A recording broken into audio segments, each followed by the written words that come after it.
This channel does not promote any violent, harmful, or illegal activities. All content provided by this channel is meant for an educational purpose only. Brought to you by Agilus Diagnostics. নিজেকে test করতে থাকুন।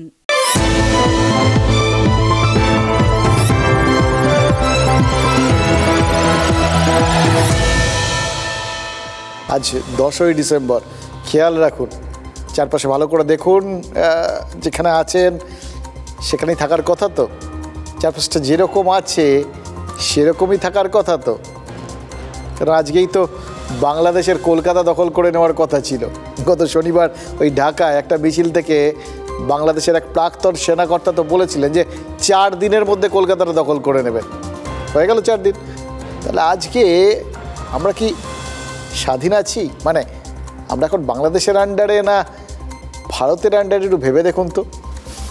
দেখুন, ওই একবার ওই যখন তিনি হাঁকটা মেরেছিলেন 4 দিনের মধ্যে কলকাতা দখল করে নেবেন, ছবিটার কথা ভেবে দেখুন। এক্ষেত্রেও যা হওয়ার তাই হয়েছে। একটা শিয়াল ডাকলে যেরকম সব শিয়ালের এক রা হয়ে যায়, সবাই ডাকতে শুরু করে একভাবে, ঠিক তেমনই বাংলাদেশে ভারতের বিরুদ্ধে যুদ্ধ ঘোষণার হিড়িক পড়ে গেছে। ফজলুর রহমান নামে এক অবসরপ্রাপ্ত বাংলাদেশি সেনা, তিনি তো সোশ্যাল মিডিয়ায় ভারতের বিরুদ্ধে পুরোপুরি যুদ্ধ ঘোষণা করেছেন এবং ভারতকে আক্রমণকারীও বানিয়ে দিয়েছেন। তার আশঙ্কা কি জানেন? ভারত বোধহয় বাংলাদেশি হিন্দুদের নিয়ে হিন্দু দেশ নামে আলাদা একটা দেশ গড়বে। ভাবুন তো, অনেক ভেবে চিনতে, কতটা মাথা কাটিয়ে তারপর এরকম একটা বুদ্ধি বার করা যায়। একই আশঙ্কায় তো ভুগছেন বিএনপি নেতা রুহুল কবির রিজভী। অসাধারণ লোক মশাই। এরকম এন্টারটেইনিং এলিমেন্ট আমি খুব কম দেখেছি। খুব গুরুত্বপূর্ণ সময়ে খুব আপনি সিরিয়াস ব্যাপার নিয়ে মেতে রয়েছেন, টেনশান হচ্ছে হয়তো। আমরা তো টেনশনে ছিলাম এই গত কয়েকদিন, এই বোধহয় বাংলাদেশ এসে দখল করে নিল কলকাতাটা। তো তার মধ্যেও রুহুল রিজভী হলেন সেই নেতা যিনি আমাদের একটা কমিক রিলিফ দিয়ে এসছেন। অনাবিল হাসির খোরাক। গত সপ্তাহে দুবার খবরে এসেছিলেন, দুবার হাসিয়েছিলেন। প্রথমে তিনি নিজের স্ত্রীর বেনারসি শাড়ি পুড়িয়েছিলেন এবং পুড়িয়ে বড় বার্তা দিয়েছিলেন ভারতের পণ্য বয়কট। আর তার কদিন পর বাংলা, বিহার, ওড়িশা সব দখলের কথা বলেছিলেন। দেখুন, গত সপ্তাহে স্ত্রীর শাড়ি, আজকেও তিনি পুড়িয়েছেন, তবে আজকে আর শাড়ি পাননি, নিশ্চয়ই তার স্ত্রী দেননি। রিজভী আজ জয়পুরি বেডশিট পুড়িয়েছেন, রাজস্থানী প্রিন্টের বিছানার চাদর, সেটা অবশ্য নিজের হাতে পোড়াননি, সমর্থকদের দিয়ে বলেছেন যে পুড়িয়ে দিন। একটা জিনিস ভাবছিলাম, জানেন তো, রিজভী বাবুর বউ কি আলমারির চাবিটা লুকিয়ে রেখেছেন? নইলে তাকে তো বিশ্বাস করা যাচ্ছে না, কবে কোন শাড়ি বার করে নিয়েছে পুড়িয়ে দেবেন। এছাড়া তো টিভিতে মুখ দেখানোর কোনো রাস্তাও নেই। গত সপ্তাহে এই যে তিনি শাড়িটা পরালেন, ভারতীয় শাড়ি, দামি শাড়ি বলেছেন তিনি, দামি কিনা জানি না, দেখে বোঝা তো যায় না, কিন্তু এরপর তার বাড়িতে কি দাম্পত্য কলহ চরমে উঠেছিল? সেজন্যই কি আর শাড়ি টাড়ি নয়, ওই সস্তার চাদর পুড়িয়ে ভারত বিরোধিতার নাটক করতে হচ্ছে তাকে? প্রতীকীভাবে এই মুহূর্তে দেখেন, এটা হলো জয়পুরের, ইন্ডিয়ার জয়পুর, রাজস্থানের রাজধানী জয়পুর। সেই জয়পুর টেক্সটাইলের একটি বেডশিট আজকে ভারতীয় যে আগ্রাসন, সেই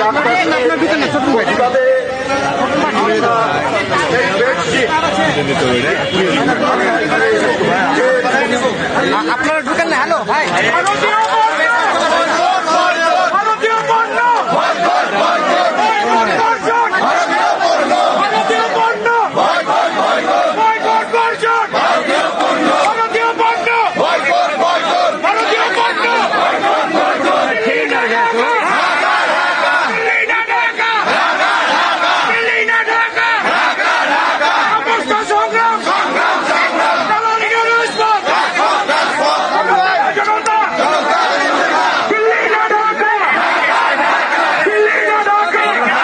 নিচ্ছেন আপনি তো ভাই, আপনি এদিকে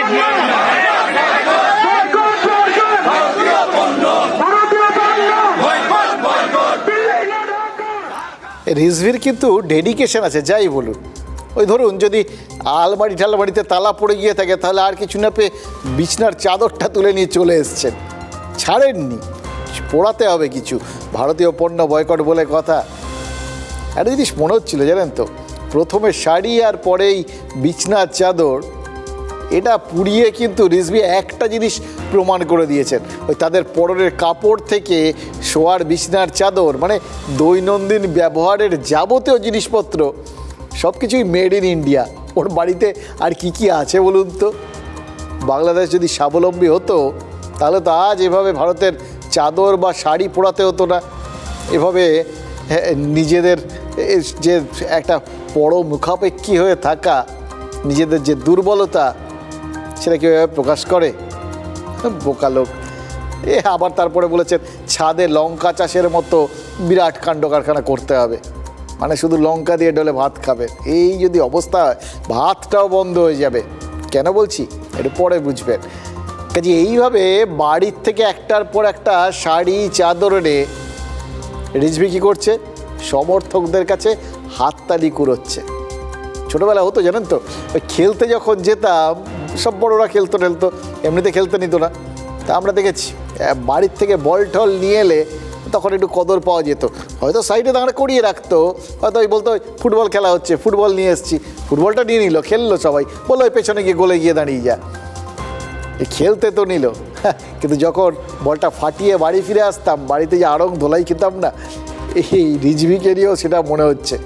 বাড়িতে ফিরে গিয়ে খাবার দাবার পাচ্ছেন তো, মানে তাকে খেতে দেওয়া হচ্ছে কি না, এটাই এরকম একটা গুরুত্বপূর্ণ প্রশ্ন। তেমনি আরও একটা গুরুত্বপূর্ণ প্রশ্ন হচ্ছে খাওয়ার মতো পরিস্থিতি আছে তো। আজকের টেস্ট লাংসের টেস্ট, মানে ফুসফুসের টেস্ট। কার কত দম আছে তা বাহু দিয়ে নয়, ফুসফুস দিয়ে জানা যায়। আপনিও টেস্ট করিয়ে নিন, বার্থডেগুলোতে কাজে আসবে। তাই যখন হেলথ টেস্টের কথা আসে, আমার ভরসা হলো India's largest diagnostics company Agilus diagnostics. নিজেকে টেস্ট করতে থাকুন। ভারত আলু পেঁয়াজ এগুলো না পাঠালে খাবেন কি? গত রোববার ফুলবাড়ি বাংলাবান্ধা সীমান্ত হয়ে 4টে চাল বোঝাই ট্রাক বাংলাদেশে গেছে। এই বাজারেও যে ভারতের জাতীয় পতাকাকে এই পরিকল্পনা মাফিক বিভিন্ন বাংলাদেশি শিক্ষা প্রতিষ্ঠানে অপমান করা হচ্ছে, সেই ভারত তারা কত চাল পাঠিয়েছে, আর এই ইউনিসের বাংলাদেশ কত চাল নিয়েছে, হাত পেতে নিয়েছে জানেন? 100 টন। ইউনুসের অন্তর্বর্তী সরকারের খাদ্য উপদেষ্টা, মানে এই মুহূর্তে বাংলাদেশে ডিফ্যাক্টো খাদ্যমন্ত্রী যিনি, সে আলী ইমাম মজুমদার জানিয়েছেন বাংলাদেশে 30 লক্ষ টন চাল প্রয়োজন। মানে এখন সবে 4 ট্রাক গেছে, আরও অনেক ট্রাক পাঠাতে হবে, নইলে তো ওদের হাঁড়ি চড়বে না। পেটের ভাত জোগাড় করতে যাদের ভারতের কাছে হাত পাততে হচ্ছে, তারা এইভাবে ভারতীয় পণ্য বয়কটের যদি একটা মানে কি বলবো নাটক, হ্যাঁ নাটক ছাড়া আর কি, এছাড়া তো আর কিছু হতে পারে না। কিন্তু এরকম নাটকটা করছেন কেন? এই রুহুল কবির রিজভি হচ্ছেন সেই নেতা, ওই বললাম এরপরেও যিনি বাংলা বিহার আর ওড়িশা দখলের স্বপ্ন দেখছেন, যার কথার মানে জবাব দিতে গিয়ে কাল বিধানসভায় মুখ্যমন্ত্রী বলেছিলেন ওরা বাংলা বিহার ওড়িশা দখল করতে এলে ভারত কি ললিপপ খাবে? মানে এর থেকে কড়া জবাব বা একদম কড়া ধমক এ ভদ্রলোক খাননি, জানেন তো, বাড়িতেও খাননি। এটা ওই দেখলেন না ওই শিয়ালগুলোর অবস্থা, ঠিক সেরকম, যেরকম বাঘ বেরিয়ে এসে হুঙ্কার দিয়েছিল, কালকের জবাবটাও কিন্তু সেই রকমই ছিল। আমরা আমাদের মিলিত শক্তি, তারুণ্যের শক্তি নিয়ে আমরা এটাই বলবো, তোমরা যদি ওইটা দাবি করতে পারো তাহলে আমরাও দাবি করব আমাদের নবাব সিরাজউদ্দৌলার বাংলা বিহার উড়িষ্যা ফেরত দাও আমাদেরকে। এত বড় হিম্মত আপনাদের কেন কারো নেই যে বাংলা বিহার উড়িষ্যা সব নিয়ে নেবেন আর আমরা বসে বসে ললিপপ খাবো? পশ্চিম বাংলার মুখ্যমন্ত্রী অত্যন্ত নাকি গোস্বা হয়েছেন, কষ্ট পেয়েছেন, বলছে যদি আসে বাংলাদেশ থেকে উড়িষ্যা বিহার এগুলো দখল করতে আমরা কি ললিপপ খাবো? তো আমিও বলে রাখি, আপনারা যদি চট্টগ্রামের দিকে তাকান দাবি করেন আমরা কি আমলকি মুখে চুষবো? তা তো আমরা চুষবো না। আপনি মমতা ব্যানার্জি, আপনাকে আমরা জানতাম ধর্ম নিরপেক্ষ মানুষ, অসাম্প্রদায়িক মানুষ, অসাম্প্রদায়িক মানুষ মানবতাবাদী হয়, এইটা আপনারা জানতাম। কিন্তু আপনাদের অত্যন্ত গভীরে যে কট্টর হিন্দুত্ববাদী লুকিয়ে থাকে সেটা দেখলাম। প্রতিদিন নিজেকে টেস্ট করতে থাকা উচিত, কারণ টেস্ট করেই মানুষ ফিট থাকতে পারে। তাই যখন হেলথ টেস্টের কথা আসে তখন আমি ভরসা করি India's largest diagnostics company Agilus diagnostics. নিজেকে টেস্ট করতে থাকুন। ভদ্রলোককে দেখে করুণা হয় জানেন তো। বাঙালি কিন্তু কোথায় রাগ হয় আর কোথায় বিরক্তি হয় আর কোথায় দুঃখ হয় এই স্বাভাবিক অভিব্যক্তিগুলো জানেন না। একে আর কি বোঝাবেন? একে দেখে ওই গানটা মনে পড়ে যাচ্ছে, দোষ কারো নয় গো মা, আমি সখাত সলিলে ডুবে মরি শ্যামা। গানটা রুহুল রিজভী কি শুনেছেন? না শুনে থাকলে শুনে নিতে পারেন, কারণ আজ তিনি সখাত সলিলেই তো ডুবেছেন, নিজের কথার জালে নিজেই ফেসেছেন। কেন শুনলেন তো? তিনি কি বললেন, ওই চট্টগ্রাম দখল করতে এলে আমরা কি আমলকি খাবো? আরে কে বলেছে? এখন পর্যন্ত কেউ বলেছে? আর যদি নিতেই হতো চট্টগ্রাম কেন? ৭১ তো ভারত চাইলে পুরোটাই নিয়ে নিতে পারতো। নিয়েছে? তারপর থেকে কোনোদিন নিয়েছে? কোনো চেষ্টা করেছে? কোনোদিন বলেছে? বা ভারতের কোনো রাজনীতিক এখন পর্যন্ত চট্টগ্রাম দখলের কথা বলেছেন? বলেননি, কেউ বলেননি। মমতা বন্দ্যোপাধ্যায় একদম যতটা কূটনৈতিক পরিধি আছে, যতটা সীমারেখা আছে, সেটা লঙ্ঘন না করে নিজের বক্তব্যটা বিধানসভায় রেকর্ড করিয়েছিলেন। কিন্তু একবারের জন্য ভারত বাংলাদেশ আক্রমণ করবে এরকম কোনো কথা মুখ্যমন্ত্রী বলেননি। এবং সব থেকে বড় কথা, একজন মুখ্যমন্ত্রী হিসেবে তিনি যখন এমন কোনো বিষয়ে মন্তব্য করেন যে বিষয়টা সরাসরি দেশের বিদেশ নীতির সাথে জড়িত, আন্তর্জাতিক সম্পর্ক যে বিষয়টার উপর নির্ভরশীল, তখন তিনি মাথায় রাখেন ঠিক কতটা বলা যায় আর কতটা বলা যায় না যাতে দেশের স্বার্থ বিঘ্নিত হয়। আর যখন এই রকম দায়িত্বজ্ঞানের পরিচয় দিয়ে ঠান্ডা গলায় ধমক দেন না, তখন বুঝতে হয় এক্ষেত্রে কেন্দ্র আর রাজ্য নিপুণ বোঝাপড়ায় চলছে। আর দ্বিতীয়ত আরেকটা জিনিস, ওই রিজভী সাহেব বলছিলেন না যে তিনি ভাবতেন মমতা বন্দ্যোপাধ্যায় নাকি ধর্মনিরপেক্ষ, তার একটা অন্যরকম মানসিকতা ছিল। ধর্মনিরপেক্ষতা সম্পর্কে আপনাদের যদি অন্যরকম মানসিকতাই থেকে থাকে, তাহলে নিজেদের দেশে সংখ্যালঘু হিন্দুদের উপর এভাবে আক্রমণ করছেন কেন? এটা কোন ধরনের ধর্মনিরপেক্ষতা? আজকে হঠাৎ চমকে এলেন। আর রিজভীর আজকের মন্তব্য থেকে তো আরও স্পষ্ট, ভারতের ধর্মীয় সম্প্রীতি নষ্টের চেষ্টা করছিলেন তারা, করছেন তারা। ইঙ্গিতটা তো সেই দিকেই। দলমত নির্বিশেষে এপারের রাজনীতিবিদরা কিন্তু সেটা ভেস্তে দিয়েছেন, অনেক চেষ্টা করেছিলেন, লাভ হয়নি।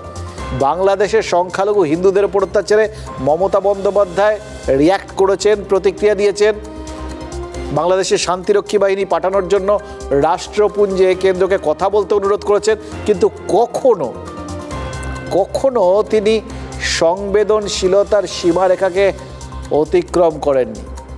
এমন কিছু বলেননি যার মধ্যে থেকে এই মৌলবাদীরা উস্কানি পেতে পারে। মুখ্যমন্ত্রী এই সংবেদনশীলতায় এই বিএনপি নেতার তো পছন্দ হচ্ছে না, কারণ তাদের তো ওই বলে না ল্যাংটার নাই বাটপারের ভয়, তাই না? চালু কথা বলতে হলো, কিন্তু বিশেষ করে ওনার জন্য এর থেকে ভালো আর কিছু মনে পড়ছে না। ওনাদের চাই কি, কাঁচা খুলে যা খুশি তাই বলবেন, যা খুশি উস্কানি দেবেন, অন্য কেউ কিচ্ছু বলবে না। নিজের বেলা আঁটিশুটি, পরের বেলায় দাঁত কপাটি। অথচ বাংলাদেশে এই সংখ্যালঘু হিন্দু ঘরবাড়ি জ্বালানোর জন্য এখন পর্যন্ত খেয়াল করে দেখুন, বিএনপিকে কিন্তু কেউ দায়ী করেনি। কারণ বিএনপি রাজনৈতিক দল, সবাই জানে তাদের ভোট ব্যাংকের চিন্তা করতে হবে। এবার বাংলাদেশে সংখ্যালঘু নির্যাতনের অভিযোগ কাদের বিরুদ্ধে উঠেছে? কার বিরুদ্ধে সবাই সুর চড়াচ্ছেন? মৌলবাদীদের বিরুদ্ধে। এই মৌলবাদীরা কাদের জন্য বিপজ্জনক? সমগ্র মানব সমাজের জন্য, যে কোনো দেশের জন্য। ওখানে যদি মৌলবাদীদের আস্তানা তৈরি হয়, তারা ভারতের জন্য একটা অস্বস্তিকর পরিস্থিতি তৈরির চেষ্টা করবেন, সেটা তো পরের কথা। আগে তো যেখানে থাকবেন সেই জায়গাটায় ফুটো করবেন, বাংলাদেশকে তো ছিন্ন ভিন্ন করে দেবেন, ঝাঁঝরা করে দেবেন মশাই। এটাই তো তাদের চরিত্র। এটা সমস্ত দেশে দেখা গেছে, যেখানে যেখানে মৌলবাদের উত্থান হয়েছে। মমতা বন্দ্যোপাধ্যায় প্রথমত সেই মৌলবাদের নিন্দা করেছেন, আর তারপর বাংলাদেশের মাটি থেকে ভারতের বিরুদ্ধেই যুদ্ধ ঘোষণা হওয়ায় মুখ্যমন্ত্রী বুঝিয়ে দিয়েছেন ভারতের সহনশীলতা, ভারতের ভদ্রতা এগুলো আছে, 16 আনার জায়গায় 18 আনা আছে, কিন্তু সেটা যেন কেউ ভারতের দুর্বলতা বলে না ভাবে। ঠান্ডা গলায় সমঝে দেওয়া। মমতা বন্দ্যোপাধ্যায়ের এই অবস্থানই ওপার থেকে হওয়া যাবতীয় চেষ্টাকে ব্যর্থ করে দিয়েছে। উস্কানিমূলক কোনো কথা এপার থেকে শোনা যাচ্ছে না বলেই তো রিজভিদের মতো ওই উস্কানি দেওয়া বাংলাদেশি নেতাদের এতটা হতাশ দেখাচ্ছে। এরা কারা? পাগল না হাফ পাগল? এটা কোনো কথা? মমতা বন্দ্যোপাধ্যায় যে একজন আদর্শ ধর্মনিরপেক্ষ গণতান্ত্রিক এবং প্রগতিশীল, এটার জন্য বারবার মমতা বন্দ্যোপাধ্যায়কে অগ্নি পরীক্ষা দিতে হবে না। বাংলার মানুষ জানেন, ভারতবর্ষের মানুষ জানেন, বাংলাদেশের মানুষও জানেন, গোটা পৃথিবীর মানুষ জানেন। দলমত নির্বিশেষে এপারে রাজনৈতিক বা ধর্মীয় নেতারা তারা যে দায়িত্বশীল ভূমিকার প্রমাণ দিয়েছেন এটা ওই বুঝতেই পারছেন। এটা কিন্তু মৌলবাদীদের পছন্দ হবে না, কারণ তাদের উদ্দেশ্য সম্পূর্ণ রকমের অন্য। তাদের উদ্দেশ্য উস্কানি দিয়ে এখানেও সাম্প্রদায়িক অস্থিরতা তৈরি করা, যাতে সেই সুযোগে মৌলবাদ গুটি গুটি ঢুকে পড়তে পারে। এবার যে বিএনপি জামাতকে ক্ষমতার স্বাদ দিয়েছে, জোট করে বাংলাদেশের ভোটে লড়েছে, যে বিএনপি সরকারের আমলে জামাতের মন্ত্রী ছিল, যে বিএনপির আমলে ভারত বিরোধী উত্তর পূর্বের জঙ্গি গোষ্ঠীগুলো বাংলাদেশে নিয়মিত আশ্রয় নিত, ট্রেনিং নিত, আর আমাদের এখানে এসে বিভিন্ন সন্ত্রাসবাদী কার্যকলাপ করত, তারা এখন নিজেদের স্বরূপটা আস্তে আস্তে আবার প্রকাশ করছেন। হঠাৎ তাদের মনে হতে শুরু করেছে এই তো চান্স, শেখ হাসিনা দেশের বাইরে, জামাত তারা ক্ষমতা দখল করেছে, কিন্তু এখনও একটা বড় অংশের জনগণ আছেন যারা রাজনৈতিক দলগুলোকেই পছন্দ করেন, এবং সবথেকে বড় কথা গোটা বিশ্বের দিকে তো তাদের মুখাপেক্ষী হয়ে থাকতে হবে, হাত তো পাততে হবে। কিন্তু সেক্ষেত্রে কোনো রকম যদি একটা গণতান্ত্রিক পরিস্থিতি না থাকে, গণতান্ত্রিক সরকার না থাকে, তাহলে তো সবার কাছ থেকে সাহায্য পাওয়া যাবে না। এই যে ভারত থেকে গাদা গাদা চালের ট্রাক ঢুকছে, সেটা তো বন্ধ হয়ে যাবে, খাবেন কি? তার জন্য তো একটা গণতান্ত্রিক সরকার দরকার।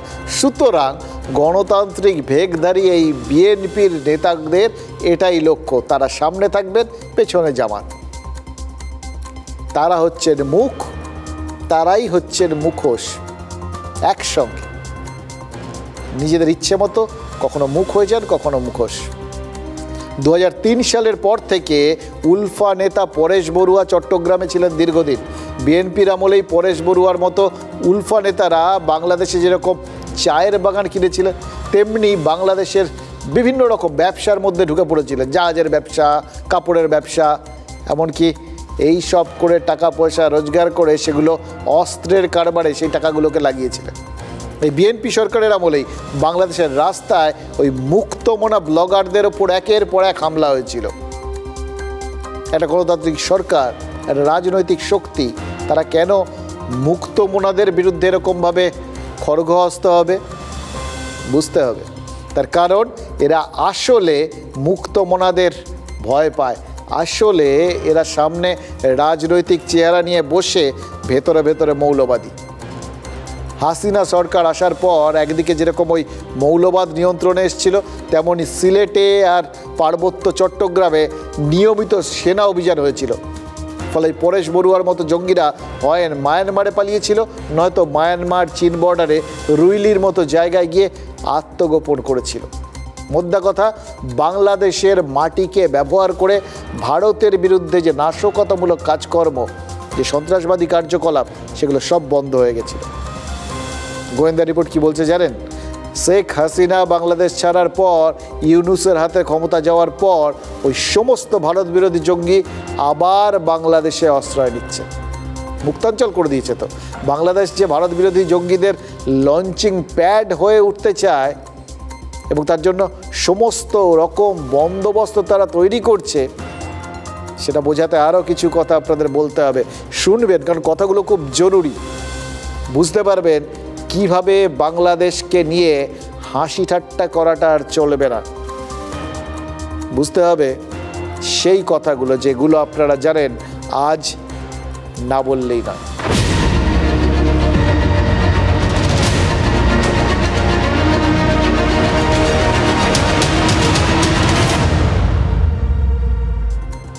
জুলাই বিপ্লবটাকে না আর জুলাই বিপ্লব বলতে ইচ্ছে করছে না, জানেন তো। এতদিন শুরুতে কিন্তু বাংলাদেশের ছাত্র যুবদের ওই আন্দোলনটা ফুঁসে ওঠাটাকে একটা বিপ্লব বিপ্লব চেহারা লেগেছিল, বলা হয়েছিল জুলাই বিপ্লব।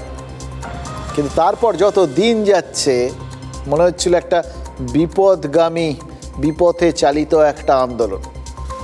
এই জুলাই মাসের এই আন্দোলনটার পর বাংলাদেশ যে জঙ্গি রাষ্ট্র হবে বলে মোটামুটি ঠিক করেই নিয়েছে, জঙ্গিপনাই যে তাদের একমাত্র লক্ষ্য, এবং এই যাবতীয় আন্দোলনকারীর আবেগকে কাজে লাগিয়ে আসলে যে জঙ্গিবাদ গেড়ে বসেছে সেটা তো আজ বিন্দুমাত্র লুকিয়ে নেই।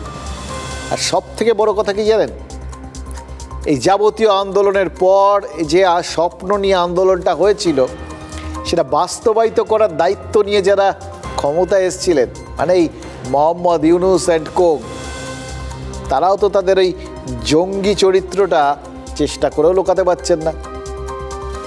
কারণ এটাই তো পরিষ্কার, হিন্দুদের ওপর যে লেভেলে অত্যাচার হচ্ছে তাহলে তো নোবেল শান্তি পুরস্কার প্রাপ্তের যোগ্যায় এখন আর শান্তির সাদা ছাপ নেই, ওখানে রক্তের লাল ছিটে লেগে আছে। আর দুই, ইউনূসের গায়ে জেহাদের কালিও তো লেপে দিয়েছে মৌলবাদীরা। কি হলো, ইউনূস সাহেব খাচ্ছিল তাতে তাঁত বুনে, কিন্তু এইটা ভুল। হয়তো ভেতরে ভেতরে এটাই ছিল, এটাই লক্ষ্য ছিল, যার জন্য চান্স পেতে 1 মিনিটও ওয়েট করেনি, সঙ্গে সঙ্গে চলে এসছেন। এবং সত্যি কথা বলতে কি, এখন তো অনেকে বলছেন এই যে যা যা হয়েছিল সেটা একটা সুনির্দিষ্ট সুপরিকল্পিত চক্রান্ত, আর তার পেছনে ইউনূস সাহেবের হাত ছিল। ইউনূস সাহেব বিদেশে থাকা প্রভূত পরিমাণ ধনসম্পদের মালিক, এবং এই ধরনের জিনিসগুলোকে সংগঠিত করতে এই ধনসম্পদের প্রয়োজন আছে। বিল ক্লিন্টনের সামনে আমেরিকায় দাঁড়িয়ে তো ইউনূস সাহেব সেটা খুল্লা পরিষ্কার করে দিয়েছিলেন। তারা কি পরিকল্পনা করে এইভাবে শেখ হাসিনাকে দেশ থেকে উৎখাত করেছেন। এবার সেইগুলো যদি পরিকল্পনার ফল হয়, এই আন্দোলন এবং শেখ হাসিনার বিরুদ্ধে এই আওয়াজ তোলা এবং শেখ হাসিনার সরকারকে উৎখাত করা, তাহলে এখন তার নেতৃত্বে যেটা চলছে সেটাও তো একটা পরিকল্পনারই অঙ্গ। সেই পরিকল্পনারই অঙ্গ পুরোটাই ধারাবাহিকভাবে চলছে, কোনোটা কোনো বিচ্ছিন্ন ঘটনা নয়, একদম নিরবিচ্ছিন্ন ঘটনা। বাংলাদেশের রাস্তায় বোরখায় আপাদ মস্তক ঢেকে ওই যে জেহাদি পতাকা হাতে এই যে স্কেটিং হচ্ছে, এই ছবিটা ভাইরাল হওয়া থেকেই তো পরিষ্কার বাংলাদেশের মাটিতে এই মুহূর্তে ঠিক কি চলছে, কারা রয়েছে, কারা বাংলাদেশের রাস্তা দখল করেছে। বাংলাদেশের মাটিতে এই ছবি দেখে পাকিস্তানের কট্টরপন্থীরা কিন্তু সবথেকে খুশি হবে, দারুণ খুশি। কারণ মগজ ধোলাইয়ের যে কারখানাটা রাওয়ালপিন্ডি, করাচি, পেশোয়ারে চলে, তার শাখা অফিস এবার তারা ঢাকা, চট্টগ্রাম, ময়মনসিংহে খুলতে পারবেন, বা তাদের জন্য অফিস ঘরগুলো, শাখা অফিসগুলো খুলে গেছে। মাঝে মধ্যে তারা ভিজিটিং প্রফেসর হিসেবে সেখানে ঘুরে আসবেন, এটা ভেবে তারা বেদম খুশি হতে পারেন। খুশি হওয়ারই তো কথা। পাকিস্তানের এক কট্টরপন্থী নেতা আজ ইউনূস প্রশাসনকে উস্কে দিয়েছে, বলেছে পাকিস্তানের যত পরমাণু অস্ত্র আছে সব যেন নিজেদের বলে মনে করে বাংলাদেশ। মানে পাকিস্তান বাংলাদেশকে যুদ্ধ করতে উৎসাহ দিচ্ছে, ভারতের বিরুদ্ধে যুদ্ধ করতে। উস্কানি তো এটা। এবার এই উস্কানিটা কীরকম উস্কানি? ওই সেই রকম উস্কানি, আপনারা সব এগিয়ে যান, আমরা আপনার পেছনে আছি। পেছন ফিরে যখন তাকাবেন দেখবেন কেউ নেই, ফাঁকা। আপনি গিয়ে কচুকাটা হলে হবেন, আর যদি কিছু করতে পারেন, কিছু ক্ষয়ক্ষতি, ওই ওখানে বসে মজা নেবে। কচুকাটা যে হবে তারা সবাই জানে, তারপরে উস্কোচ্ছে। তার কারণ 47-এর পর তারা তো 3 বার ভারতের সাথে সরাসরি যুদ্ধ করেছে, আর 3 বারই হেরেছে। তার মধ্যে 71-এর যুদ্ধও রয়েছে, যে যুদ্ধটা ভারত না লড়লে বাংলাদেশের জন্মই হতো না। সেই হাটটা তো ওইভাবে নিয়াজির ওইভাবে দাঁড়িয়ে হার স্বীকার করা, আত্মসমর্পণ করা, ভেতরে কি জ্বলে না? জ্বলে তো বটে, প্রচুর জ্বলে। আর দেখুন এই কথাগুলো খুব ইন্টারেস্টিং।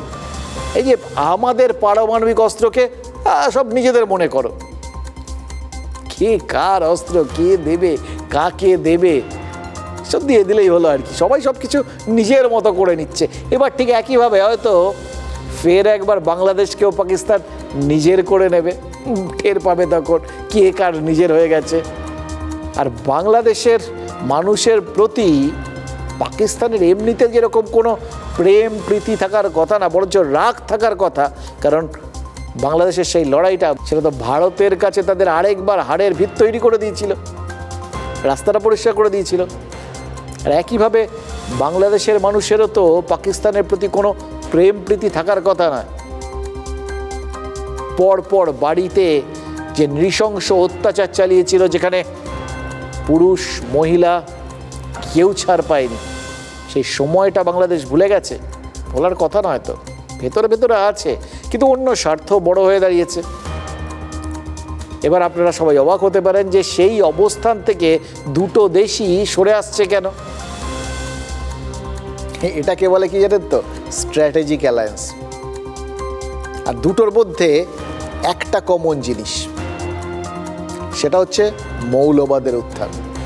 এইটা কমন, দুদিকেই আছে। এটার সঙ্গে অতীত, ভবিষ্যৎ, ইতিহাস কোনো কিচ্ছুর কোনো ভূমিকা নেই। আর সেই জন্যই দেখুন ইউনূস বা ইউনূসের বাংলাদেশ, তারা মুক্তিযুদ্ধের সমস্ত স্মৃতিকে মুছে ফেলতে চাইছে। ওটা থাকলেই তো এই যে অন্যরকম মানসিকতা, সেটা প্রতি মুহূর্তে চোখে পড়বে, মনে পড়বে।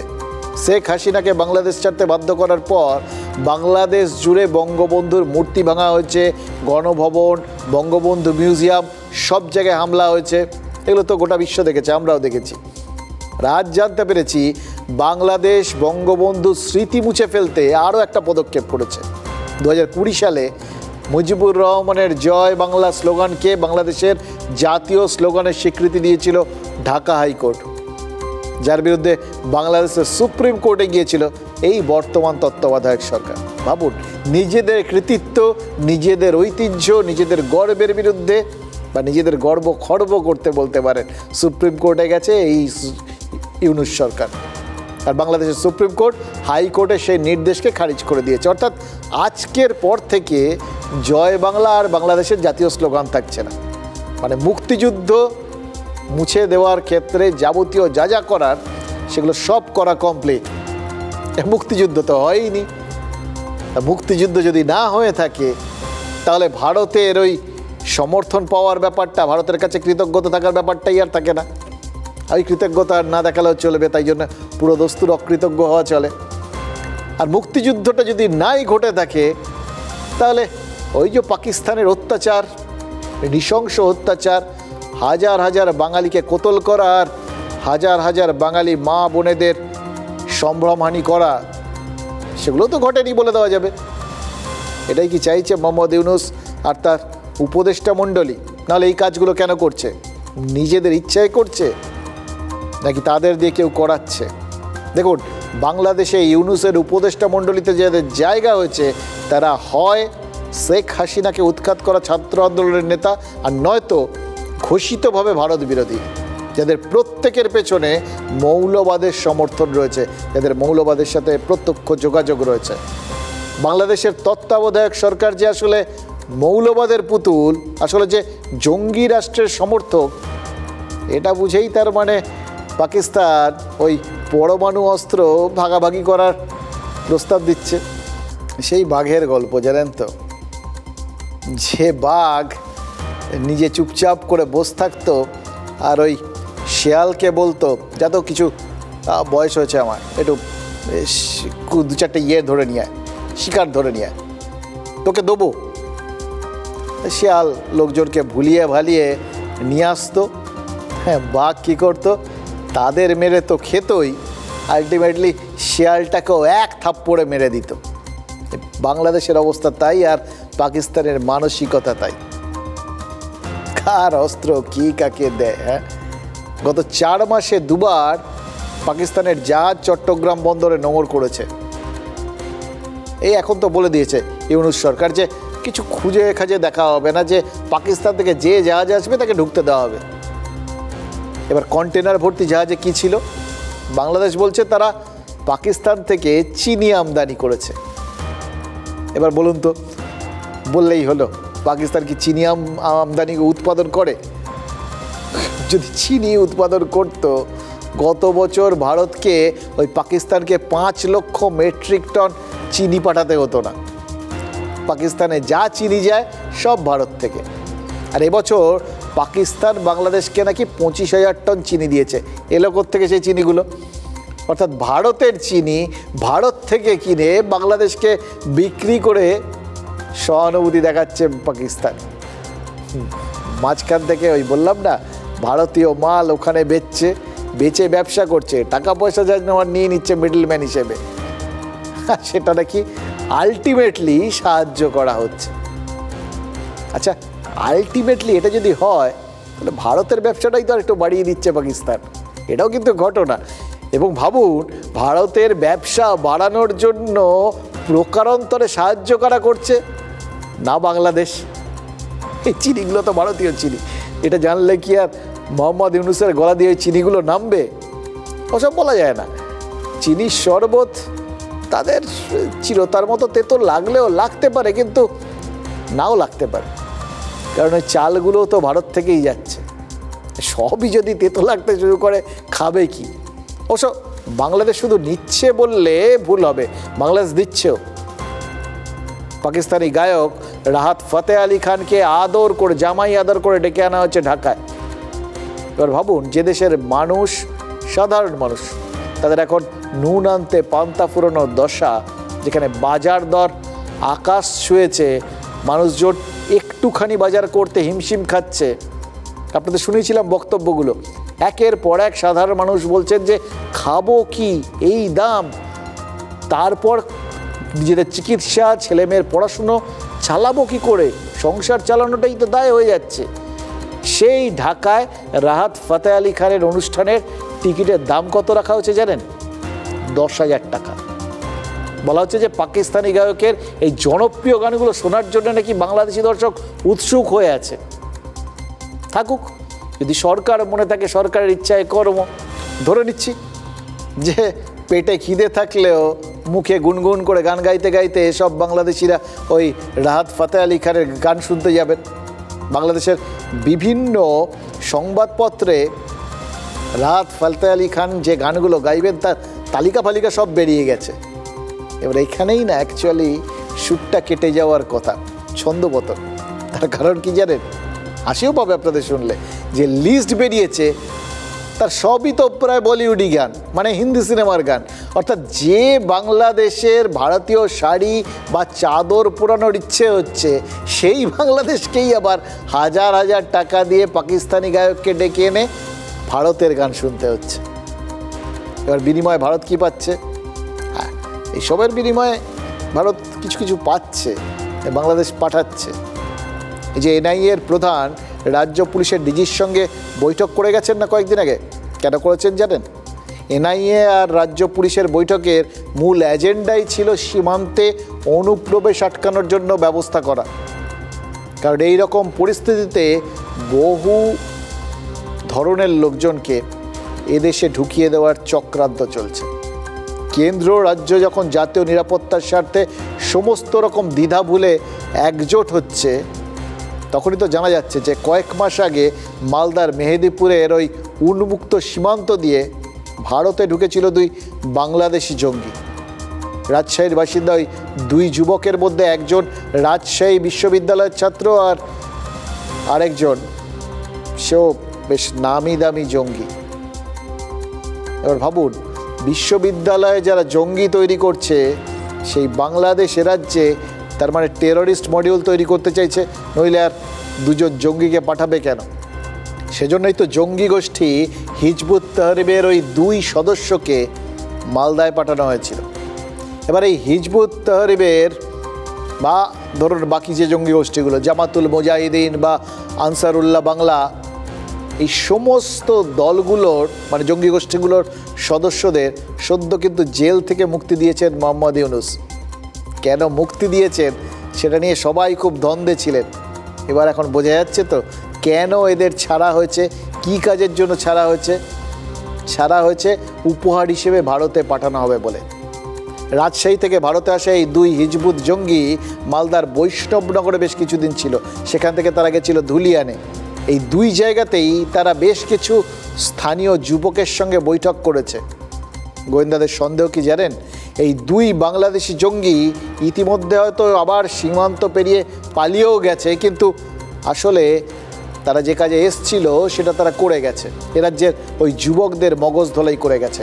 অর্থাৎ মুখে ভারত বিদ্বেষ, যুদ্ধের জিগির, কলকাতা দখলের মতো হাস্যকর কথা, আর আড়ালে আড়ালে এদেশে নাশকতা ছড়ানোর এবং নাশকতামূলক মানসিকতা ছড়ানোর চেষ্টা শুরু করে দিয়েছে ওপার। এই একই ছকেই তো পাকিস্তান এত বছর ধরে চলছে। ভারতের সন্ত্রাসের চেষ্টা তো এত বছর ধরে তারা করে চলেছে, জঙ্গি তৈরি করেছে আর ভারতে পাঠিয়েছে। একমাত্র এই একটা ইন্ডাস্ট্রি পাকিস্তানের রয়েছে, বাংলাদেশও মনে হচ্ছে সেই একই জায়গায় ইনভেস্ট করতে চলেছে। ওই জন্য পাকিস্তান থেকে শিল্পপতি আনছে, সব জাহাজ ছাড় দিয়ে দিয়েছে না। জঙ্গি তৈরির কারখানা তৈরি হবে আর পাঠানো হবে কোথায়? ভারতে। এবার এই ছক যদি চলে তাহলে পাকিস্তানের যে অবস্থা হয়েছে, বাংলাদেশেরও যে সেই রাস্তায় যেতে হবে এবং সেই অবস্থাই হবে, এটা নিয়ে কোনো সন্দেহ নেই। কিন্তু মুশকিল হচ্ছে কি, এদের বিশ্বাসটাই ওই রকম, জানেন তো। এদের যে ফিলোসফিটা সেটা একদম ওই এক, নিজেদের নাক কেটে অন্যের যাত্রাভঙ্গ। বাংলাদেশ আগে নিজেদের জঙ্গি রাষ্ট্রে পরিণত করছে, কারণ ভারতের ক্ষতি করার চেষ্টাটাই এখন সেখানকার মৌলবাদীদের এক এবং একমাত্র উদ্দেশ্য। এবং এটা করার সবথেকে বড় কারণ হচ্ছে, এটা করলে ওই গোটা বিশ্বে ছড়িয়ে থাকা জঙ্গি গোষ্ঠীগুলোর কাছ থেকে সাহায্য পাওয়া যাবে সমস্ত ব্যাপারে। কী সাহায্য আলটিমেটলি সেটা ও দেশের মানুষের কাজে লাগবে কিনা সেসব মাথায় নেই, কিন্তু সেই সাহায্যটা পাওয়া যাবে, এটা একটা বড় ব্যাপার।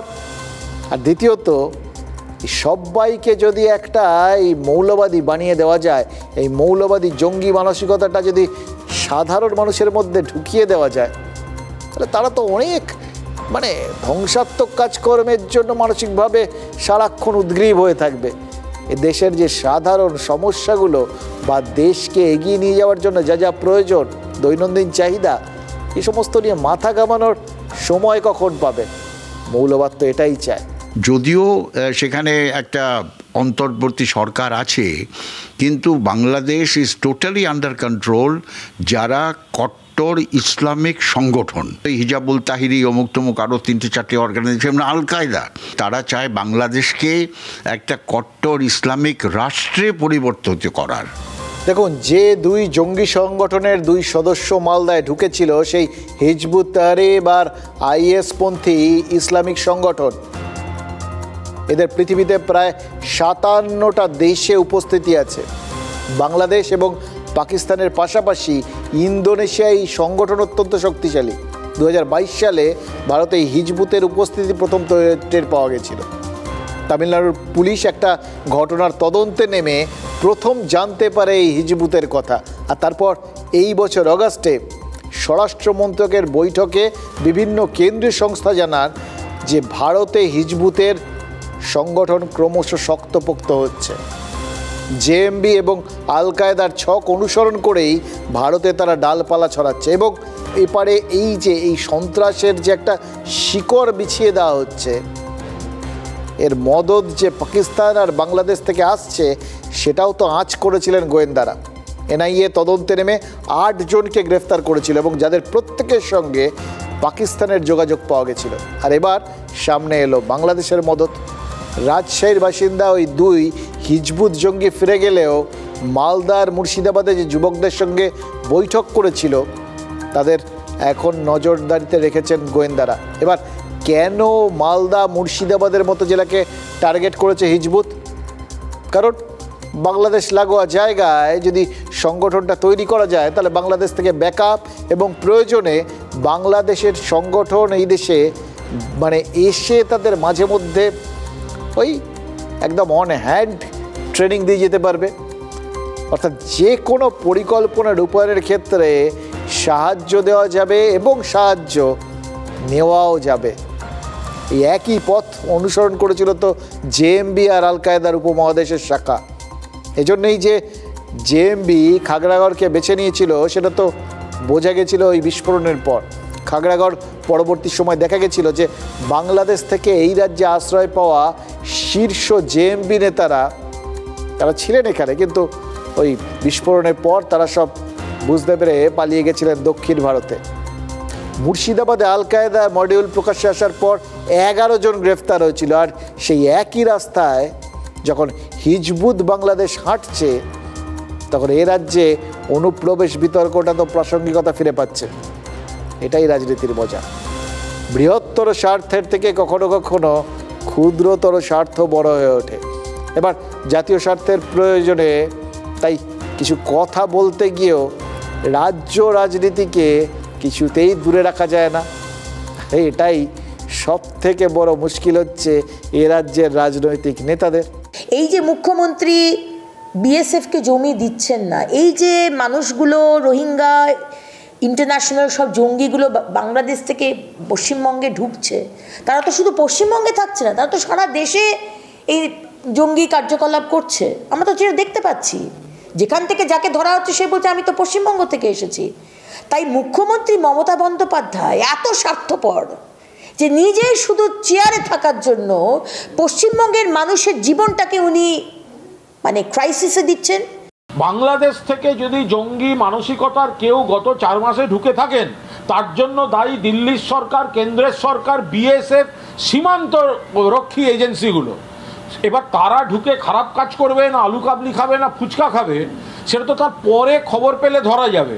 সীমান্ত থেকে ঢুকছে কি করে সেটা আগে বলুন। আর একবার ভেতরে ঢুকে গেলে তারা একটা বিপুল জনসংখ্যার মধ্যে, ভিড়ের মধ্যে মিশে যাচ্ছে, তাহলে তো বর্ডারেই তো আটকানো উচিত। তো কীভাবে ঢুকছে সেটা নিয়ে যতই তৃণমূল আর বিজেপি নিজেদের মধ্যে ডায় ঠেলাঠেলিগুলো করুক, ঢুকছে যে এটা তো ঘটনা।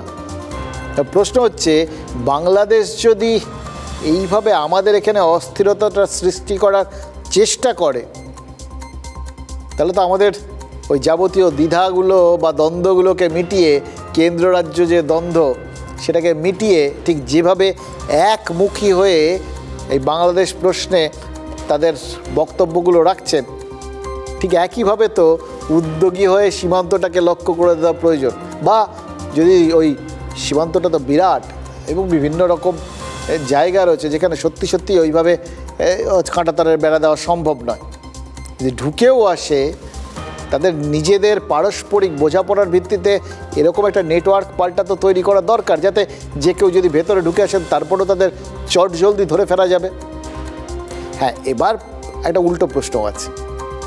এই যাবতীয় কিছু তো তখন হবে যখন ওই ঢুকে ঢুকে পড়বে, তারপর যা করার করবে। কিন্তু সেটার আগে যদি একটা ওই ওখানেই উল্টো একটা পরিস্থিতি তৈরি হয়ে যায়, মানে বাংলাদেশ যদি নিজেদের অস্ত্রেই ঘায়েল হয়ে যায়, সম্ভাবনা তো আছে। দেখুন, ঢাকার গুলশন বেকারিতে অন্য কোনো দেশের সন্ত্রাসবাদী সংগঠন নয়, হামলা কারা চালিয়েছিল? এই বাংলাদেশি জঙ্গিরাই তো হামলা চালিয়েছিল। সেই গ্রেনেড হামলায় অভিযুক্তদের জেল থেকে ছেড়ে দিয়েছে ইউনূস। এবার যারা একবার নিজের দেশে হামলা করতে পারে আবার করবে না গ্যারান্টি আছে? শেখ হাসিনার সরকারকে উৎখাতের পর বাংলাদেশে আভ্যন্তরীণ নিরাপত্তা ব্যবস্থা বলে তো আর কিচ্ছু অবশিষ্ট নেই। পুলিশি ব্যবস্থাটাই পুরোপুরি ভেঙে পড়েছে। বহু পুলিশ কর্তাকে হাসিনাপন্থী হওয়ার জন্য দোষারোপ করে পদত্যাগ করতে বাধ্য করা হয়েছে। গত 4 মাসে 13 জন সরকারি কর্তা পদত্যাগ করেছে ইউনূসের চাপে। তাদের মধ্যে যেরকম পুলিশ আছে, তেমনই বিচারপতি, অধ্যাপক, উপাচার্য, আমলা প্রত্যেকে আছে। নিজেদের মতো করে এই কাণ্ডগুলো তো করিয়ে দিয়েছে, কিন্তু এরা সবাই সরে গেলে এটা হচ্ছে একটা অংশ। এর বাইরেও অসংখ্য লোককে মেরে ধরে পালিয়ে যেতে বাধ্য করা হয়েছে, লুকিয়ে থাকতে বাধ্য করা হয়েছে। সবাই যদি এরকম একটা বড় অংশ এরকম যদি পালিয়ে যেতে বাধ্য হন, লুকিয়ে পড়তে বাধ্য হন, মুখ বুজে থাকতে বাধ্য হন, দেশটা চলবে কি করে? এটাও প্রশ্ন। এই অবস্থায় ইউনূসকে দেশ চালাতে সাহায্যটা করছে কারা? বুঝতেই পারছেন, ভ্যাকুয়াম তো থাকে না। ভ্যাকুয়াম সৃষ্টি হলে কেউ না কেউ ঢুকে পড়ে। এই যে মুক্তমনা যুক্তিবাদীরা বা যারা প্রগতিশীল মানুষজন, শিক্ষিত সমাজ তারা যে মুহূর্তে ব্যাকফুটে চলে গেছেন সেই জায়গাগুলো নিয়ে নিয়েছে জামাত আর বিভিন্ন জঙ্গি গোষ্ঠী, এবং তার সঙ্গে ইউনূসের জন্য বেশ কিছু ওরকম উগ্রমতি সরকারি কর্তাও যোগ দিয়েছেন, জানেন তো। তারা ইউনূসের বড় পরামর্শদাতা, যেরকম হাসিব আজিজ পুলিশ কর্তা, চট্টগ্রামের পুলিশ কমিশনার, মোহাম্মদ ইউনূসের একদম ইয়েস ম্যান। এই হাসিব আজিজই নাকি ওই চিন্ময় কৃষ্ণ দাসের বিরুদ্ধে দেশদ্রোহিতার মামলা করার মাস্টার মাইন্ড। অভিযোগ কি জানেন? মুসলিম লীগ পন্থী এই পুলিশ অফিসারই নাকি চট্টগ্রামে সংখ্যালঘু হিন্দি নিপীড়নে অভিযুক্ত আর আওয়ামী লীগের কর্মীদের ওপর হামলাকারীদের আড়াল করছেন তিনি। আর মুশকিল তো আছে। রক্তের স্বাদ যদি একবার পেয়ে যায়, সেটা রক্ততেই সেই তৃষ্ণা বোঝে। রক্তের স্বাদ ভয়ঙ্কর। ফলে হিন্দু নিপীড়নটা একদিকে যেরকম শুধু চট্টগ্রামে আটকে নেই, ঠিক একইভাবে এই আওয়ামী লীগের ওপর বা তাদের সমর্থকদের ওপর সেই হামলাগুলো তো একটা পার্টিকুলার জায়গায় আটকে নেই, গোটা দেশে ছড়িয়ে পড়ছে। যখন তারা ভারতকে টার্গেট করছেন তখন তো তাদের নিজেদের মানে ভারতের ওখানে আগুন লাগাবেন কি, নিজেদের লেজেই তো অলরেডি আগুন লেগে গেছে। কিছুদিন আগে নামহট্টে একটা মন্দিরে হামলা হয়েছিল, বিগ্রহ পুড়িয়ে দেওয়া হয়েছিল। এবার ঢাকাতে ইসকনের এক ভক্ত আক্রান্ত হয়েছেন, সোশ্যাল মিডিয়ায় ভিডিও পোস্ট করে নিজেই সেই ভয়াবহ অভিজ্ঞতাটা বর্ণনা করেছেন। এগুলো শুনলে বুঝবেন এটা একটা হিস্টেরিয়ার মতো, এটা একটা ওই কোভিডের ভাইরাসের মতো, যে ভাইরাসটা এই মৌলবাদীরা খুব সচেতনভাবে ছড়িয়ে দিচ্ছে চারপাশে। ঠিক আছে, দেখেন ও আমার ফোন নিয়ে গেছে, ও আমার বলে আমি আমার কালকে বাইরে ওরা মাথা ঠিক আছে, কেন আমরা কেউ এখানে দেশে এই দেশে নিরাপদ না হিন্দুরা। এর আগে চিন্ময় কৃষ্ণ দাস গ্রেফতার হয়েছিলেন। ইসকনের প্রাক্তন প্রধানের গ্রেফতারিতে বিশ্বজুড়ে প্রভাব পড়তে পারে এ কথা শোনার পর ইউনূসপন্থীদের যুক্তি কী ছিল? বলা হয়েছিল চিন্ময়কে কয়েক বছর আগেই নাকি ইসকন বহিষ্কার করেছে। তা ইসকন যদি চিন্ময়কে কয়েক বছর আগে বহিষ্কারই করে থাকে, তাহলে এখন ইসকনের এই ভক্তরা, ইসকনের মন্দিরগুলো, এগুলো আক্রান্ত কেন হচ্ছে? যার সাথে ওই চিন্ময়ের তথাকথিতভাবে কোনো সম্পর্ক নেই। ইসকনের মুখপাত্র রাধারমণ দাস ঢাকায় আক্রান্তের এই ভিডিওটা নিজের এক্স হ্যান্ডেলে শেয়ার করেছিলেন। তিনি বলেছেন যে বাংলাদেশে ইসকন ভক্তদের খুন করার ফতোয়া জারি হয়েছে। অর্থাৎ ইসকন সরকারিভাবে বলে দিল বাংলাদেশে হিন্দুরা এবং তাদের ভক্তরা টার্গেট হচ্ছে। এবার রাধারমণ দাস এক্স হ্যান্ডেলে রাষ্ট্রপুঞ্জের মানবাধিকার সংগঠনকেও তো ট্যাগ করেছিলেন। ইসকনের মুখপাত্র কি বলেছেন জানেন? এর পরেও যদি রাষ্ট্রপুঞ্জ হস্তক্ষেপ না করে তাহলে বাংলাদেশি হিন্দু বা ইসকন ভক্তদের বাঁচাবে কে? অর্থাৎ ঢাকায় ইসকন ভক্তের ওপর হামলায় আন্তর্জাতিক একটা প্রস্তাব কিন্তু চলে এলো, আন্তর্জাতিক মহলকে যুক্ত করার প্রস্তাব। এটার প্রভাব কিন্তু সুদূর প্রসারী, কারণ ভারতের মায়াপুরে ইসকনের সদর দপ্তর হলেও ইসকনের ভক্ত তো বিশ্বজুড়ে। শুধু আমেরিকাতেই ইসকনের 10 লক্ষ ভক্ত রয়েছে, যাদের অধিকাংশই ডোনাল্ড ট্রাম্পের ঘনিষ্ঠ।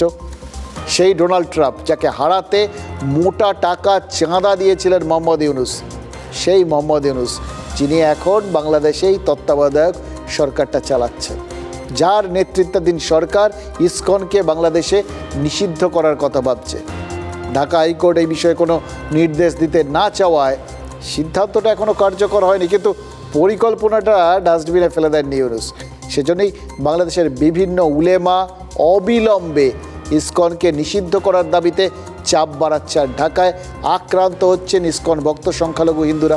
ইউনূসের প্রেস সচিব শফিকুল আলম আমাদের চ্যানেলে তিনি বসেছিলেন, সেখানে কিন্তু স্বীকার করেছিলেন কয়েক জায়গায় সংখ্যালঘু হিন্দুরা অত্যাচারিত হচ্ছেন। এবার কয়েক জায়গায় ছোট করে বলা ছাড়া তার কী বা বলার ছিল, হচ্ছে তো গোটা দেশ জুড়ে।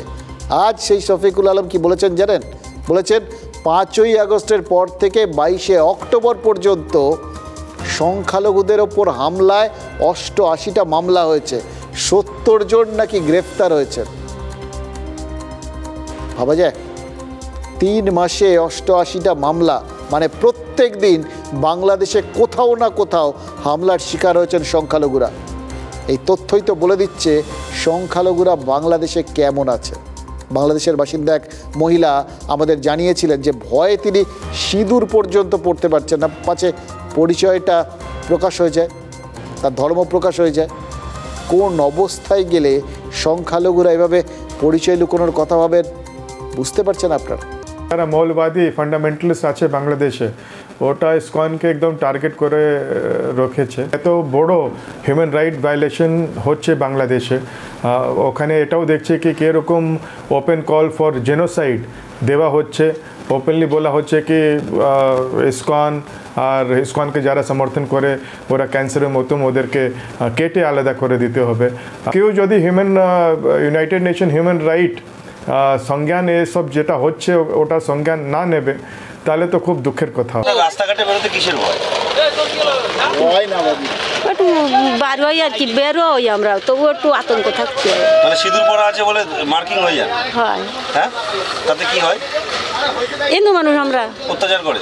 দেখুন, কোনো দেশ যদি আত্মঘাতী হতে চায় সেটা তাদের বিষয়, আর তারপর যদি সেটা অন্য কোনো তৃতীয় দেশের প্রেমে পাগল হয়ে হয় তাহলে তার কোনো কথাই নেই। শ্রীলঙ্কারও তো তাই হয়েছিল, চীনের প্রেমে তারা এমন পাগল হয়েছিল, ওই দেখেছিলেন জনগণ তারা সব অভ্যুত্থান করে ফেলেছিল, প্রেসিডেন্টের প্রাসাদে গিয়ে তাকে দেশ ছাড়া করে দিয়েছিল, সব দখল টকল করে নিয়ে, একদম যেরকম দেখেছিলেন এই হাসিনার প্রাসাদে যেরকমভাবে সবাই ঢুকে পড়েছিল, একদম তাই বাংলাদেশের মতোই। কিন্তু তারপরেও শ্রীলঙ্কা কিন্তু ঘুরে দাঁড়িয়েছে। এর পেছনে দুটো কারণ রয়েছে। কেন জানেন? এক, শ্রীলঙ্কা এটা পেরেছে কারণ শ্রীলঙ্কায় উগ্র মৌলবাদ নেই, ওই ফাঁকে তারা ওই শূন্য পরিসরটাকে দখল করতে পারেনি। আর দুই, ভারতের সাহায্য, এটা খুব ইম্পর্টেন্ট। তারা তাদের ভুল বুঝে ভারতের কাছে সাহায্য চেয়েছে, ভারত সাহায্য করেছে, তারাও ঘুরে দাঁড়িয়েছে। এবার বাংলাদেশের কি হবে? বাংলাদেশের জন্য তো দুটোই নেগেটিভ। আমাদের সোজা কথা একটাই, বাংলাদেশের আগুন এখন বাংলাদেশে রয়েছে, সেটার থেকে ইমিডিয়েট ওখানকার এই সংখ্যালঘুদের বাঁচানো হোক, এটা তাদের দেশকেই করতে হবে। কারণ আমরা চাই না কোথাও কোনো মানুষ খারাপ থাকুন, কোথাও সংখ্যালঘুরা অত্যাচারিত হোক, এবং এটাও চাই না কোনোভাবেই যেন ওই আগুনের আঁচ সীমান্ত পেরিয়ে এদেশে পৌঁছয়। দেখুন, ওপারে রাজনীতি অস্থির, ওপারে রাজনীতি নেই, এখন মৌলনীতি, জঙ্গি নীতি চলছে। কিন্তু এপারে আমরা সতর্ক, কিন্তু রাজনীতি কি এরকম সময় থেমে থাকবে? না, রাজনীতি তো একটা বহমান প্রক্রিয়া, অনেকটা জলের মতো, জানেন তো, সব সময় গড়াতেই থাকে। ঢাল আছে তো, ঢাল থাকলেই মানে যেরকম ঢাল তেমনভাবে এগোবে। সমতল হলে খানিকটা ধীর গতিতে, ঢালু হলে চচ্চর করে। তবে আপাতত 26-এর আগে বাংলায় আর বড় কোনো ভোট নেই, ফলে রাজনীতির একটা সমতল ভূমি এখন। রাজনীতির ঘর গুছানোর টাইমও বলতে পারেন। মাঝে আরজি কর, তারপর এই বাংলাদেশ ইস্যু, এগুলো আচমকা একটু ঢাল তৈরি করেছিল, তারপর আবার যথারীতি যে কে সেই। তবে হ্যাঁ, ওই ঢাল তো তৈরি হলে হট করে সেটা সমতলে পৌঁছানো যায় না, ফলে রাজনীতির ওই ইনার্শিয়াটা, অর্থাৎ গতিজাড্যে গতিটা এখনও রয়ে গেছে। আর যেরকম শুভেন্দু অধিকারী কোনো রকম রাগ ঢাক গুরুগুরু না করেই 26-এর বিধানসভার এজেন্ডা ঘোষণা করে দিয়েছেন। মমতা বন্দ্যোপাধ্যায়ের লক্ষ্মীর ভাণ্ডার তার অস্ত্র, তাই তার পাল্টা হিসেবে বিজেপির যে অস্ত্র হিন্দু ভোট, সেটা পরিষ্কার করে দিয়েছেন তিনি। কিন্তু হিন্দুদের গৃহসুখে আরাধ্য দেবী কিন্তু লক্ষ্মী। এবার যা বুঝতে পারছি জানেন তো, ঘরে ঘরে রাজনীতির বন্দনা ছড়িয়ে দিতে শাসক বিরোধী এই বাজারেও কোমর বেঁধে যে কোনো সময় নেমে পড়বে। আপনি যাই করুন, 26-এর নির্বাচন হবে হিন্দুদের অস্তিত্ব রক্ষার নির্বাচন। আপনি লক্ষ্মীর ভাণ্ডার 1000 টাকাকে 3000 করলেও কোনো হিন্দু আপনাকে ভোট দেবে না। আমি আপনাকে বলে গেলাম, 26-এর ভোট পশ্চিমবাংলায় হবে হিন্দুদের অস্তিত্ব রক্ষার নির্বাচন। কোনো টোটকা আপনার কাজ করবে না, আপনি দেখতে থাকুন। তৃণমূল সরকারটা বাড়াবাড়ি ধর্মের ভিত্তিতে ভোট করছে এবং বিজেপির সাথে কে বড় হিন্দুত্বের লিডার তার পাল্লা দিয়ে চলছে। তৃণমূল মুসলিম তোষণের নামে শোষণ করেছে, কিন্তু বাইরে তো তোষণ দেখিয়েছে। এবার বৃহত্তর হিন্দু সমাজের ভোটের প্রয়োজন আছে, সেই জন্য বিভিন্ন হিন্দু সমাজের হিন্দু ধর্মীয় স্থানে গিয়ে হিন্দু ভোটকে কালেক্ট করার চেষ্টা করছে। তবে এই রাজনৈতিক টানাপোড়েনের মধ্যে মানে পুরোদস্তুর 26-এর ঘন্টাটা বেজে যাওয়ার আগে আপাতত যে সময়টা মমতা বন্দ্যোপাধ্যায় কিন্তু মনে হচ্ছে সেটা ঘর গোছাতে কাজে লাগছে। দেখুন পর ওনার বক্তব্যগুলো জাতীয় স্তরে একটা বার্তা দিয়ে দিয়েছেন, পুরো ইন্ডিজোটকে কাঁপিয়ে দিয়েছেন নেতৃত্ব দিতে চান বলে, এবং এখানে একের পর এক সিদ্ধান্ত এমনভাবে নিচ্ছেন, এমনভাবে বক্তব্যগুলো তুলছেন যাতে বিরোধীদের পরিসরটা তিনি নিজেই দখল করে নিতে পারেন। অর্থাৎ একই সঙ্গে তিনি শাসক, একই সঙ্গে বিরোধী। মমতা বন্দ্যোপাধ্যায়ের সেই চেনা চিরপরিচিত ট্রাম্প কার্ড, এই যে তিনি চারপাশে তার লোকজনকে ডেকে বলেছেন, দেখতে বলেছেন যে বিভিন্ন জায়গায় জল পৌঁছানোর জন্য যে পাইপলাইনগুলো গেছে সেখানে জল পৌঁছচ্ছে কি, যদি না পৌঁছয় কেন পৌঁছচ্ছে না, জল জীবন মিশন এটা নিয়ে যাবার দায়িত্ব ওই সরকারি আধিকারিকদের। তার মধ্যে যেন মাঝখানে মধ্যস্বত্বভোগী কেউ ঢুকে পড়তে না পারে। কারা মধ্যস্বত্বভোগী? এক্ষেত্রে বুঝে নিতে হবে তিনি নেতাদের কথা বলছেন, অর্থাৎ নিজের দলের নেতাদের সমঝে দিচ্ছেন। এটা বলার মধ্যে দিয়ে তিনি যেরকম মানুষের কাছে এই বার্তাটা দিচ্ছেন যে তিনি যতক্ষণ আছেন দলকে শৃঙ্খলাবদ্ধ রাখার কাজটা তিনি করে যাবেন, কারণ তার নজর কিচ্ছু এড়ায় না। আর একই সঙ্গে বিরোধীরা যে কথাগুলো বলতে পারতেন সেই অভিযোগগুলো তিনি তুলে দিয়ে বিরোধীদের বলার মুখটা বন্ধ করে দিচ্ছেন। এই জন্যই বলে রাজনীতিটা একই সঙ্গে প্লাস আর মাইনাসের খেলা, যে খেলাটা কখনো থেমে থাকে না।